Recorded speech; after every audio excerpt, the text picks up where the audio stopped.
말라기 2장 17절부터 3장 6절까지 길지 않은 본문이니까 저 여러분이 한 목소리로 잘 맞춰서 봉독하도록 하겠습니다.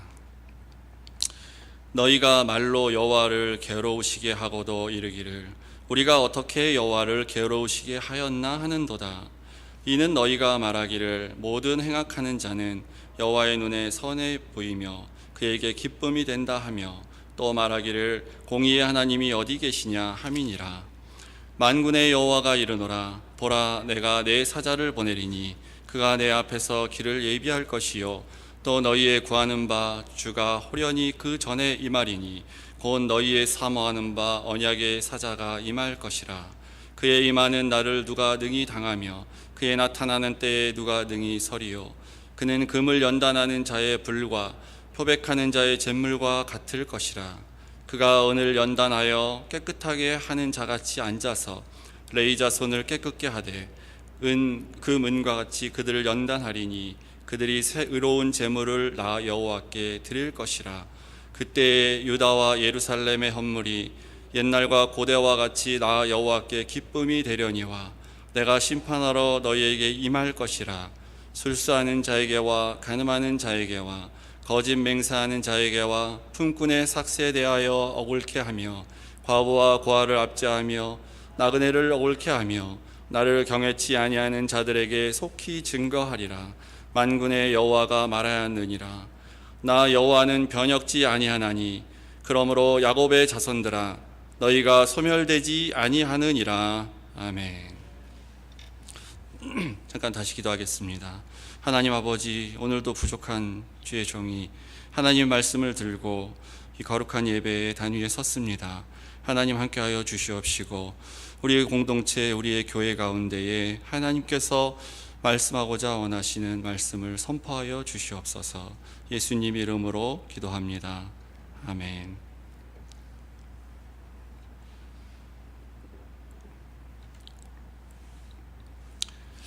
네, 길지 않은 인생이지만 우리가 인생을 살면서 하나님 때문에 내가 좀 괴롭다, 하나님 때문에 괴로움을 당하였다, 정말 쓴맛을 본 것 같은 그러한 때가 혹시 여러분의 생애 가운데 있었는지 모르겠습니다.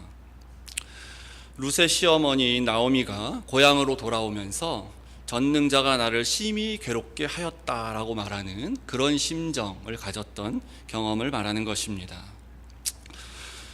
그런데 오늘 우리가 읽은 본문에 보면 하나님이 우리를 괴롭게 하실 때가 있을 뿐만 아니라 우리도 하나님을 사실은 괴롭게 할 수 있다는 것을 알 수 있습니다. 우리가 하나님을 괴롭게 해드리는 것은 별로 그렇게 어렵지 않습니다. 말 몇 마디만 하면 되는 것을 알 수가 있습니다. 2장 17절을 보시면 하나님께서는 이스라엘 백성들 때문에 괴롭다, 차마 더 이상 못 듣겠다, 못 견디시겠다 라고 이렇게 말하는데, 그럼에도 불구하고 이 백성들은 본인들이 하나님을 괴롭게 했다는 것조차도 알지를 못합니다. 그래서 하나님한테 오히려 반문하지요. 우리가 어떻게 하나님을 괴롭게 했단 말입니까? 라고 말합니다. 그런데 하나님이 너희들이 어떤 말을 했는지에 대해서 말씀하십니다. 17절 중반에 보시면 모든 행악하는 자는 여호와의 눈에 선이 보이며 그에게 기쁨이 된다. 이 백성들이 이렇게 말을 하고 있었어요. 이 말은 무슨 말이냐면 하나님은 악을 좋아하시는 분이다. 하나님은 악을 선으로 여기는 분이다. 우리가 악을 행하면 행할수록, 죄를 지으면 지을수록 하나님은 기뻐하신다. 이렇게 말하고 있는 것이에요. 그래서 하나님이 아니라 하나님이 이게 악마고 하나님이 사단이고 죄인의 괴수인 것처럼 하나님 앞에서 이렇게 말을 하고 있었습니다. 그리고 덧붙여서 공의의 하나님이 어디 계시냐, 하나님은 계시지 않는다, 이렇게 한마디 더 했던 것입니다. 그리고 나서 자신들은 죄를 짓고 그대로 살아갑니다. 심각한 그런 냉소주의적인 말로 하나님에 대해서 지금 고백을 하고 있습니다. 그래서 여러분들이 혹시 하나님을 좀 괴롭게 해드리고 싶다라고 생각이 되면 이렇게 말을 하시면 됩니다. 하나님은 악을 좋아하셔 이렇게 얘기하고 사시면서 이제 거기에다가 열심히 죄까지 더 지었고 사시면은 이제 아주 완벽하게 하나님을 괴롭게 100% 괴롭게 해드릴 수 있습니다. 이 말라기서의 그 당시의 이스라엘 백성들의 상태를 보면 하나님의 사랑에 대한 회의와 의심이 생기기 시작했습니다. 오랫동안 하나님이 말씀하시지 않는 것 같으니까 하나님이 우리를 더 이상 안 사랑하는 것 같아, 하나님이 나를 더 이상 안 사랑하는 것 같아 라고 생각을 한 것입니다. 그래서 하나님에 대한 그 감각이 점점 무뎌져서 그 결과로 말미암아 제사를 아주 엉망으로 드리기 시작을 했습니다. 제사의 절차와 규칙도 이제는 귀찮아하기 시작해서 이 제사장들과 백성들이 성전에 제사 드리러 들어올 때에 속으로 말하거나 자기들끼리 작은 말로 하는 말조차 하나님께서 다 들으셨는데 그들이 뭐라 그러냐면 이 일이 얼마나 번패스러우냐, 이 일이 얼마나 번거로우냐, 왜 이것을 꼭 해야 되나, 참 하나님 믿기 정말 귀찮네, 예수 믿으려니까 뭐 이렇게 여러 가지 귀찮은 일이 많아 라고 하면서 성전으로, 교회로 예배드리러 들어와서 그러고 앉아 있는 것입니다. 그리고 나서 하나님 뭐라 그러냐면 코웃음을 쳤다라고 성경은 얘기하고 있습니다. 하나님이 경고하실 때 깜짝 놀라서 경책하는 것이 아니라 하나님에 대해서 얼마나 무감각해졌으면 하나님 말씀하실 때 그냥 코웃음 치고 흥하고 이렇게 백성들은 하고 있었습니다. 그래서 제물을 드리는 것도 하나님이 정하신 대로 온전하게 드리지 않고 이익만을 탐해서 죽여서 껍질 벗겨놓고 드리면 다 똑같지, 흠이 있는 것, 눈이 멀고 다리를 절고 병든 것, 그게 뭐 살아있을 때는 좀 달라 보이지만 죽여서 그냥 갖다 놓고 제사장에 올려놓으면 똑같이 보이지, 똑같은데 하나님 뭘 그렇게 그런 거 갖고 따지시나 이렇게 생각했죠. 그러나 그것은 하나님을 멸시하는 행동이었습니다. 하나님을 존귀히 여기지 않기 때문에 하나님께 드리는 것을 그렇게 자기 멋대로 생각해서 드리기 시작을 했다는 것이죠. 오늘날 우리가 예배를 드릴 때도 주일날 교회는 안 올 수 없으니까 교회 와서 앉아 있지만 하나님에 대한 그런 경외함이 없이, 하나님에 대한 말씀의 사모함이 없이 앉아 있으면 우리도 그렇게 귀찮아하는 마음으로 여러 가지 불만을 가지고 이 자리에 앉아 있을 수 있습니다. 오늘따라 왜 이렇게 설교는 기신가 라든지 뭐 이렇게 순서가 뭐가 이렇게 많지, 이렇게 좀 줄여서 해도 될 걸 라든지 이러면서 앉아 있을 수 있는 것이죠. 그렇게 우리가 제사를 드리고 예배를 드리다 보니까 하나님의 말씀에 대한 관심이 없습니다. 그래서 율법에 대해서 듣지도 않고 들어도 마음에 새겨서 그 율법을 마음 가운데 두어서 하나님의 뜻에 맞게 살려고 하는 그런 마음이 없습니다. 그래서 하나님 말씀을 모르니까 하나님에 대한 무지함이 점점 더 커져서 그들이 죄를 짓는 것조차 모르는 그런 상태에 빠지게 되게 됩니다. 예배에 관심이 없으니 하나님의 말씀이 귀에 들어올 리가 없는 것과 같은 이치입니다. 그래서 죄가 뭔지도 모를 뿐만 아니라 자기도 죄를 짓고 심지어는 죄를 지으라고 더 부추기고 남들이 죄를 지었을 때에 비느하스와 같이 담대하게 나아가서 하나님의 이름으로 그들을 심판하고 정죄해서 이 백성들을 순결하게 만들려고 하는 어떤 그런 사람이 그 공동체에는 한 명도 나오지 않는 그런 상태가 되어버리고 말았습니다. 그들이 많은 죄를 지었는데 하나님께서는 그들의 결혼에 대해서 한 가지를 예를 들어오셔서 너희들 그렇게 하면 안 된다라고 이제 말씀을 하셨습니다. 그렇게 하나님이 원하시는 대로 살지 않고 죄를 짓고 결혼도 너희 마음대로 엉망으로 하고 그렇게 해서 와서 제사 드리고 예물 드리고 헌물 드려봐야 내가 받지도 않겠다, 아예 돌아보지도 않겠다라고 하나님은 선언하십니다. 그랬더니 백성들이 그때라도 놀래서 하나님 이게 어찌된 일입니까? 라고 말하는 것이 아니라 아니 왜 안 받으세요? 무슨 잘못이 있길래 안 받으십니까? 라고 백성들은 말했습니다. 오히려 화를 냈습니다. 아니 내가 헌금을 드렸는데 내 헌금을 안 받으신단 말이니까, 교회도 받고 목사님도 받고 재정부도 다 받았는데 하나님은 안 받으신다니, 천국에 갔더니 내가 낸 헌금은 하나도 낸 걸로 안 돼 있는 그런 상태가, 꽝인 그런 상태가 된 것 같은 그런 말씀을 듣고 불만을 표시합니다. 그리고 나서 마지막 단계로 이들이 나아가는 것은 이제 신앙적 냉소주의로 가게 된 것입니다. 하나님은 악을 좋아하시니까 그렇지, 하나님이 없으시니까 그렇지, 만약에 계시다면 왜 공의가 없겠는가, 자신은 공의롭게 살지 않으면서 하나님에 대해서 이 모든 일에 그 원인을 돌리고 그 핑계를 뒤집어 씌우는 그 신앙적 냉소주의가 되는 것입니다. 신앙적 이 냉소주의는 가치관을 뒤집어서 정반대로 이야기해서 말을 비꼬고 비꼬아서 뒤집어서 이제 얘기하는 것입니다. 저는 가끔 교회에서 우리가 이제 이런 사람들을 볼 수가 있습니다. 무슨 이유 때문인지 모르지만 하나님에 대한 두려움과 경건함과 공경함이 없이 말을 할 때 보면 간혹 은연중에 하나님을 약간 비꼬면서 하나님을 믿는 거에 대해서 약간 냉소적으로 이렇게 말을 하는 그런 경우가 있을 수 있습니다.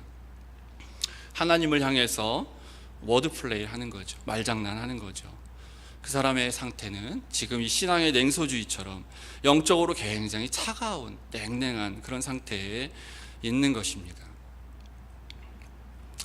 내가 너를 사랑한다 하고 말하고 내가 사랑하는 대상으로부터, 그 상대방으로부터 이제 이런 말을 들었을 때에 당신은 악을 좋아하는 사람이죠, 이런 말을 들었을 때에 이것은 괴로움을 넘어서서 이건 정말 모든 것을 포기하고 싶은 정도의 힘든 그러한 절망적인 일입니다. 보통 우리가 사람 사이에서, 사람 간의 사이에서, 남녀 간의 사이에서 만약에 이 정도까지 오면은, 이렇게 나를 비꼬아서 냉소적으로 말하는 정도까지 되면, 그러면 이제 이렇게 되죠. 우리가 여기서 이제 헤어지자. 서로 더 얘기하면, 더 있으면은 우리 험한 꼴 보고 발 때까지 갈 텐데, 그냥 좋은 감정 약간 남아 있을 때, 그때 이제 우리가 서로 헤어지는 게 서로 좋지 않겠냐. 너랑 끝이다. 이스라엘 백성, 너네랑 끝이다. 내가 차라리 나의 이 구원 사역을 위해서 다른 백성을 선택해서, 늦은 것 같지만 지금이라도 다시 시작해보는 게 낫겠다라고 할 것 같은데, 근데 하나님께서는 참 특이하신 분입니다. 그렇게 결별 선언을 하지 않으시고, 하나님께서 이제 3장 1절에 백성들의 이런 상태에 대해서 말씀을 하시는데, 하나님께서는 본인이 직접 내가 너희에게 가겠다 이렇게 말씀하십니다. 3장 1절에 보시면 하나님께서 메신저를 보내시는데, 1절에 보시면 내가 내 사자를 보내리니 이렇게 나오죠. 또 하반절에 보면은 언약의 사자가 임할 것이니라 이렇게 말하고 있습니다. 여기 첫 번째 나오는 사자와 두 번째 나오는 사자가 같은 사람일까요? 아니면 다른 사람일까요? 같은 사람? 다른 사람? 예, 짐작하시는 대로 이 다른 사람입니다. 두 명의 하나님의 사자 메신저가 오게 되는데, 뒷부분에 나온 언약의 사자 앞에는 이런 말이 있죠. 주가 호련히 그 전에 이 말이니 곧 너희의 사모하는 바 언약의 사자니라. 주가 오신다는 겁니다. 주가. 그리고 앞에 사자는 내 앞에서 길을 예비하는 자가 될 것이다 라고 해서 두 명의 사자를 하나님 보내시게 됩니다. 뒤에 오는 언약의 사자는 하나님께서 직접 이제 너희 가운데 가서 이제 너의 문제들을 내가 다루고 너희를 새롭게 만들어 보겠다라고 이제 말씀을 하십니다. 그분이 바로 우리가 잘 알고 있는 예수님이시고, 먼저 와서 길을 예비하는 사람은 세례 요한입니다. 사실은 이중적 의미에서 이게 이제 내 사자가 히브리어로 말라키라는 단어입니다. 이 말라기 선지자를 의미하는데, 이제 예언적으로는 이제 세례 요한을 의미하죠.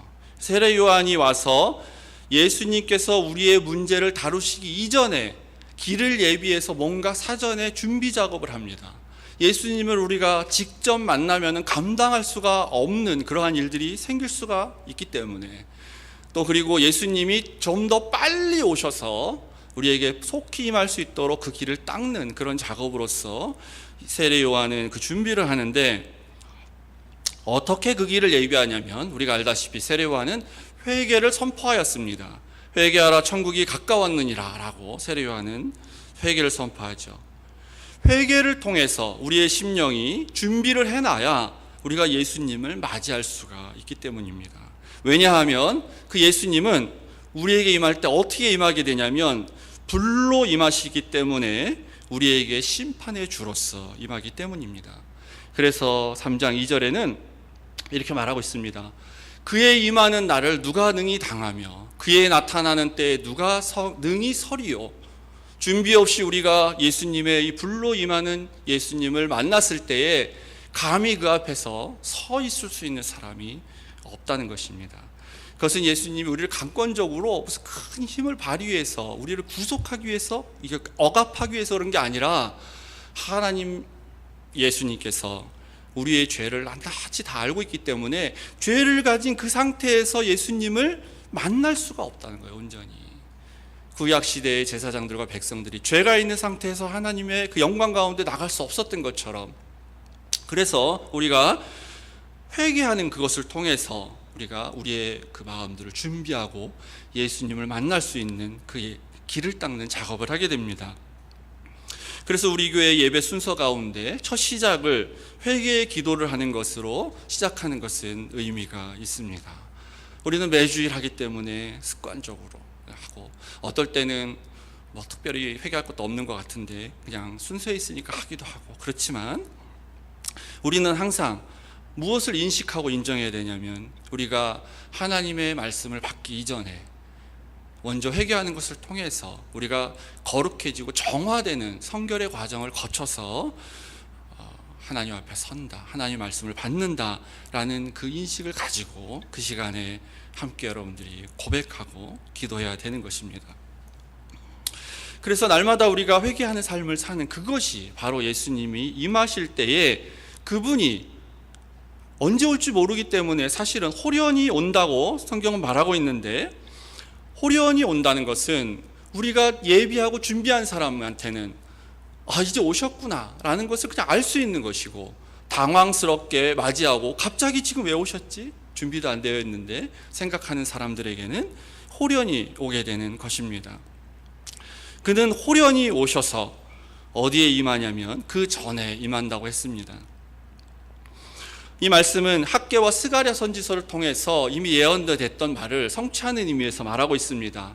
하나님의 영광이 그 전에 가득 찰 것이다 라는 의미에서 예수님은 오셔서 그 성전에 가득 찬 영광을 오시지만, 그러나 실제로 예수님이 오셨을 때에 예수님이 성전에 계셔서 성전에서만 사신 게 아닌 걸 우리가 잘 알고 있습니다. 그 성전은 이제 허물어질 것이고, 예수님께서 자기 스스로를 내가 성전이다 라고 말하면서 이제 신약 시대에는 하나님의 성전이 우리 믿는 공동체 백성들이 바로 하나님의 성전이 되고 내가 하나님의 성전이 될 것이기 때문에 예수님이 오셨을 때 그 전에 임한다, 그 전에 임한다 라는 것은 바로 우리 가운데, 우리 자신 가운데, 우리의 교회 가운데, 우리 공동체 가운데 임한다는 것을 말하는 것이죠. 이 건물 가운데 임하시는 것이 아닙니다. 여기 계시고 우리가 다 나가면 혼자 여기 남으셔서 계시는 게 아니고, 우리의 모든 인생 가운데 내가 어디에 가든지 거기에 예수님께서 임하신다고 말합니다. 그런데 그분의 임함이 불로 임한다고 지금 말하고 있습니다. 불로. 차가워진 우리의 마음들, 이 냉랭해진 우리의 신앙, 언제부턴가 식어서 하나님 앞에 냉소적이 될 수밖에 없었던 우리의 마음들을 불로 임하셔서 따뜻하게 데워주고 녹여주고 만져줄 뿐만 아니라, 거기서 끝나는 것이 아니라 불로서 활활 타오르게 만드는 그런 일들을 이미 하셨습니다. 근데 이 불은 두 가지 기능이 있습니다. 첫 번째로는 그 우리를 둘러싸고 있는 껍질을 태우고, 그래서 타지 않는 알맹이가 드러나게 하는 그런 정화의 그런 기능이 있습니다. 이 불순물과 뒤섞여 있는 그 금과 은을 정제해내서 자신이 원하시는 하나님의 순수한 재련된 연단된 금과 은의 백성으로서 만들어내려고 하는 그런 의미에서 하나님께서 이 불을 보내셔서 우리를 다루시려고 하는 그런 목적이 있으시고, 두 번째는 똑같이 임했는데 그것이 아니라 태워봤더니 아무것도 남는 게 없어서 그냥 그대로 소멸돼 버리는 그런 기능이 있습니다. 그 차가워진 냉소적인 마음을 따뜻하려고 해도 그 안에 불에 타지 않고 남을 알맹이가 하나도 없기 때문에, 정화시킬 수 있는 금이나 은이 없기 때문에 그냥 그대로 다 타버려서 심판의 불로 소멸시켜버리는 그러한 기능이 또 있는 것입니다. 그래서 세례 요한은 마태복음 3장 11절 이하 12절에서 이렇게 말했죠. 그는 성령과 불로 너희에게 세례를 줄 것이요, 쭉정이는 꺼지지 않는 불에 태우시리라 라고 말했습니다. 하나님께서 본질적으로 원하시는 것은 하나님의 백성 가운데에 남은 것이 아무것도 없어서 다 타서 소멸돼 버리는 그걸 원하셔서 불을 보내지 않는데, 불로 임하시는 것이 아니지만, 그러나 태워봤더니 아무것도 남지 않는 사람은 결국 쭉정이밖에 될 수 없어서 꺼지지 않는 불에서 다 타버릴 수밖에 없는 것입니다. 우리는 이 예수님의 불을 사모해야 됩니다. 무슨 불 받아라 이렇게 해서 우리가 갑자기 어떤 신비한 능력을 체험하고 어떤 신비적 경험을 하는 그런 의미에서의 불이 아니라, 하나님께서 우리를 정화시키는 연단의 도구로서의 이 불을 우리가 사모해야 됩니다. 우리의 이 냉랭한 마음들을 하나님께서 따뜻하게 데펴주시고, 더 나아가서 완전히 녹여서 새롭게 재창조하시고 만드실 그 하나님, 이 정화시킬 불을 우리가 사모해야 됩니다. 그래서 말씀을 사모하고, 필요하면 우리는 기도회를 열어서, 필요하면 철야 기도회를 통해서 하나님 앞에 온전하게 나의 모든 것들을 내려놓으며, 하나님 우리에게 이 정화시키는 불로 임하여 주시옵소서 라고 기도하면서, 필요하면 부흥회도 하면서 우리의 마음은 항상 간절하게 이 불을 사모해야 되는 것입니다. 여러분들은 정화되기 원하십니까? 아니면 그냥 소멸되기 원하십니까? 우리가 원하든 원하지 않든, 또 좋든 싫든, 예수님의 이 심판의 불은 우리 가운데 이미 임해져 있는 것입니다. 그리고 이제 다시 임하실 것입니다. 그러면 우리가 소멸되지 않기를 원한다면, 우리 가운데 이 타지 않고 남을 수 있는 금과 은, 그 알맹이가 필요한 것입니다. 그것이 무엇이냐면 5절에 말씀하고 있습니다. 이 예수님의 심판의 불이 소멸되는 심판으로 임하는 경우는 어떤 경우냐면, 술수하는 자들에게, 간음하는 자에게, 거짓 맹세하는 자에게, 품꾼의 사기에 대하여 억울케 하는 자에게, 과부하고 고아를 압제하는 자에게, 나그네를 억울케 하는 자에게 결국은 이게 소멸의 불로 임하게 되어져 있습니다. 이 소멸될 사람들은 바로 하나님을 경외한다고 하면서, 하나님을 사랑한다고 하면서, 그러나 이웃사랑을 하지 않고 사회 정의에 대해서 관심이 없는 사람들, 개인적인 죄뿐만 아니라 사회적인 죄를 짓고 사는, 그리고 아무 문제의식을 느끼는 그런 사람들에게는 결국 소멸의 불이 되며 아무것도 남은 것이 없는 그러한 생으로 마감하게 되는 것입니다. 즉, 우리에게 연단될 정화의 남은 알맹이는, 우리가 하나님을 사랑한다고 하면 사회적인 정의에 대해서, 이웃을 사랑하는 데에서 그런 행동과 언행으로 나타나시기를 원하는 것입니다. 그것이 바로 우리 가운데 타지 않는 금과 은을 만드는 길입니다. 그렇게 되어서 우리가 하나님 앞에 정화되고 나면, 그러면 이제 그때서야 하나님께서는 우리의 재물을 받겠다고 말씀하십니다. 3절 4절에 보시면, 금 은같이 그들을 연단하리니 그들의 의로운 재물을 나 여호와께 드릴 것이라. 그때 유다와 예루살렘의 헌물이 옛날과 고대와 같이 나 여호와께 기쁨이 되려니와. 그렇게 연단된 다음에 우리가 사회적인 관심과 이웃에 대한 사랑을 실천하고 나서 드리는 그 재물이 의로운 재물, 즉 공의로운 재물, 정의로운 재물이 되기 때문에, 하나님께서는 이제 입장을 바꿔서 돌아보지도 않겠다고 하셨던 그 마음을 바꿔서 내가 받을 것이며 기뻐하신다라고 말씀을 하고 있습니다. 사랑하는 성도 여러분, 한 번 더 여러분들에게 도전하기를 원합니다. 우리는 정화되기를 원하십니까? 아니면 그냥 소멸되기를 원하십니까? 당연히 우리가 소멸되면 안 되지요. 소멸돼서는 안 됩니다. 그러나 이 정화되는 것은 약간의 인내와 고통이 있을 수 있습니다. 그것은 더러워진 옷을 표백하는 잿물과 같다고도 하나님을 말씀하셨습니다. 그래서 이 더러움을 빼내기 위해서 때로는 빨래통에 넣고 돌리고 빨래판 위에 놓고 방망이로 두들겨 패서 그 때를 빼어는 그런 일이 있을 수도 있습니다.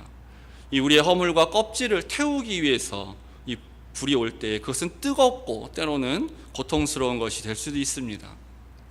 우리의 가정과 개인뿐만 아니라 하나님의 임재하심이, 이 예수님의 임재하심이 그 전에 그 공동체 하나님의 백성 가운데 임한다고 하신 말씀에 비추어 봤을 때 하나님의 불은 우리의 개인과 우리 개인을 넘어서서 우리의 교회 가운데에 임할 수도 있습니다.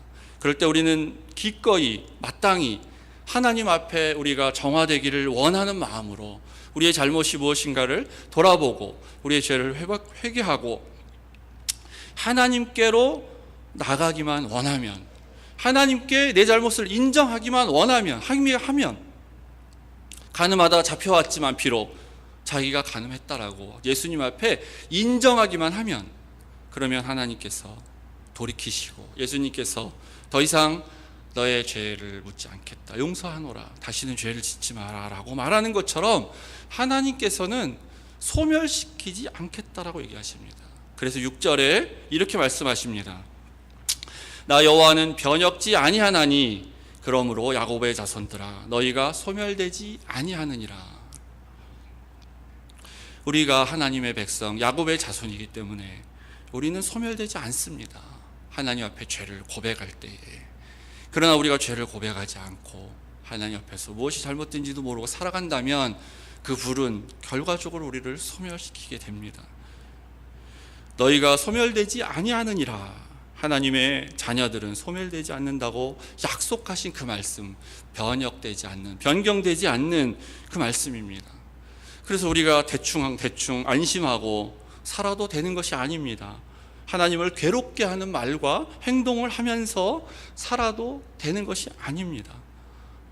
우리는 항상 하나님 앞에서 경외하고 두려워하는 마음을 가지고 하나님을 사랑하는 것과 동시에 하나님을 경외하는 마음으로 균형을 잘 맞춰서 하나님께서 기쁨으로 받을 수 있는 제물을 드릴 수 있는, 그런 헌금을 드릴 수 있는 그러한 하나님의 거룩한 성전이 되기 위해서, 하나님의 그러한 거룩한 백성의 화평장로교회가 되기 위해서 날마다 우리가 기도하고 날마다 하나님 앞에 우리의 겸손해져야 되고 우리의 죄를 개인적으로나 공동체적으로나 고백하는 그러한 일들이 있어야 됩니다.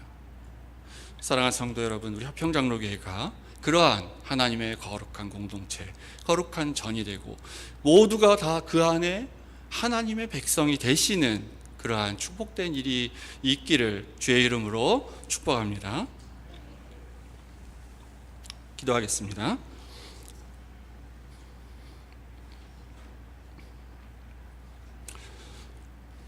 하나님 아버지 감사합니다. 우리의 귀가 둔하여지고 우리의 마음이 딱딱해져서 하나님의 말씀을 듣지 못하는 그러한 심령 되지 않게 하여 주시옵소서. 하나님의 말씀을 사모하며 우리를 정화시키는 예수님의 그 불을 사모하며 우리가 날마다 드리는 예배와 이 주일날 드리는 예배가 거룩해지도록 축복하여 주시옵소서.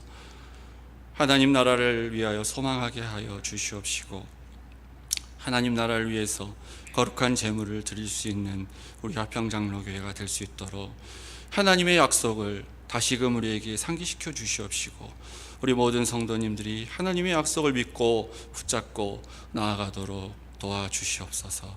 예수님 이름으로 기도합니다. 아멘.